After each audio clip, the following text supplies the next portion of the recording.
You know, there's so many crappie anglers, they love to come out here and throw a float. You know, they'll throw a float out there and just sit and watch it, and there's nothing wrong with that. That's a great way to catch fish. But you know, with these fish out here, I've got different depths. I've got different fish that are rolling in and out feeding. So this kind of allows me, just tight lining this jig out here, I can cover so much more of the water column without coming in and re-rigging every cast when I want to change it. You know, I've got all the control right here in this rod, and so I'm playing and watching the line, watching these fish on my electronics. You know, I'm sitting here with this hummingbird, and I can go over them and see where those fish are setting up and what they're doing.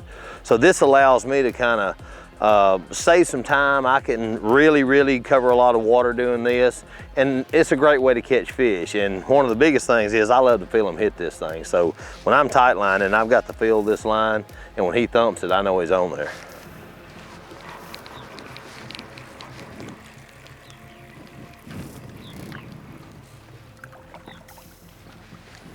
A white crappie. And that fish, I never felt that fish hit.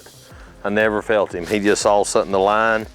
I was watching it, and it just had slack knock in it. So, you know, he's not a big fish, but come back here. That's what you're looking for right there. One of the things I do, you know, that's where my electronics come into play. I pay a lot of attention to my electronics. I can ease around here, especially in this deeper water. I can go over these fish and not really spook them. So as you can see here, I've got a buoy that I've thrown out. You know, I've went across these fish when I saw the fish there. I don't want to pitch my buoy out right on top of them to spook the fish, but I'll pitch it off to the side. As you can see here, I'm fishing right off in front of that buoy, and that's where my brush is. And what it does, I can set out here off of it, cast to it, and you can get on top of it too. You know, you can ease up there if the water's deep enough, and you can ease up and not spook the fish. You can sit right on top of them and just drop it right down on them. But I like to back off a little bit. That way I can play with it some and get the feel for what the fish want and what they're doing, and then I can go in there and attack them. I want to get it as close as possible because I've looked at it on my electronics, and these fish are in a little tighter.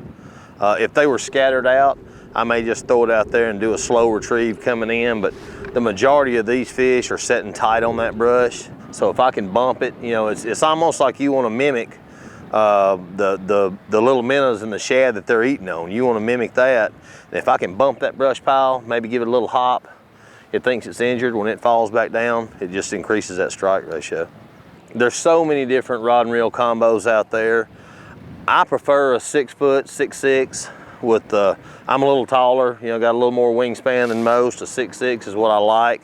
But this right here with this Lew's, this Wally Marshall Signature Series, I'm also using a Lew's 100 spin spool. It doesn't have a lot of line capacity on it, but I don't need a lot of line capacity with this. It's lightweight.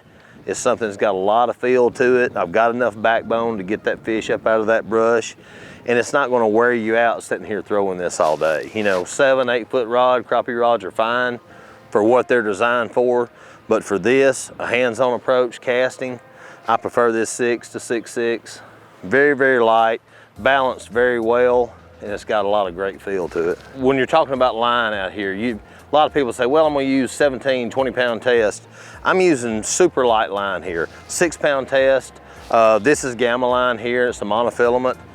I prefer a monofilament when I'm fishing for crappie. I want a little bit of stretch on there because these fish, you know, I don't want to just drive that hook in them and pull it tight and tear that mouth open.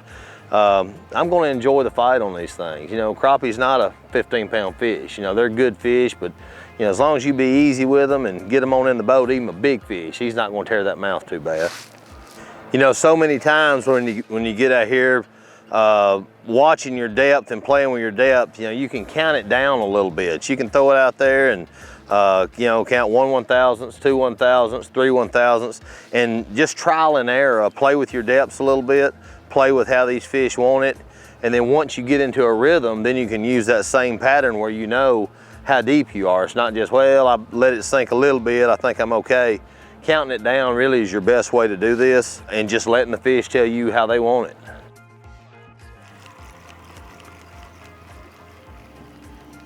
A little better fish. There we go. That's a black crappie.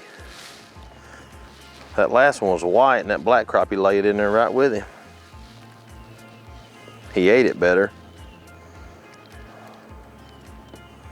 Nice little fish. Good for the skillet.